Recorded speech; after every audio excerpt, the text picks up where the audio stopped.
In today's video, I'm going to teach you how to create header on Squarespace. To get started, open your Squarespace site dashboard and go to the Home menu. From there, click Design, and then select Site Styles. This is where you can control the visual appearance of many parts of your website, including the header. If you are new to Squarespace, this area is useful because it gives you a live preview while you make changes, so you can immediately see how your header will look on your site.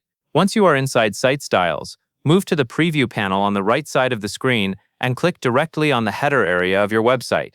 This is an important part of the process because clicking the header helps Squarespace open the styling options that are specific to that section.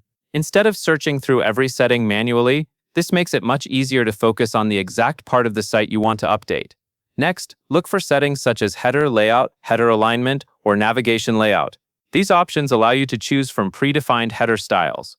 Depending on your template or site version, the wording may vary slightly, but the goal is the same. You are choosing how the logo, navigation, and other header elements are arranged. As you switch between layouts, pay attention to spacing and readability, so your header remains clean and easy for visitors to use. You can also toggle options to hide or show certain elements in the header, such as a tagline, a search bar, or boundary borders. This is helpful if you want a more minimal design or if you want to include extra features for navigation and branding. A simple header often looks more polished, so only keep the elements that support your site's purpose. After you finish adjusting the header layout and visibility settings, exit Site Styles and go to Settings, then Website, and then Site Title and Logo. This is where you can update your branding text.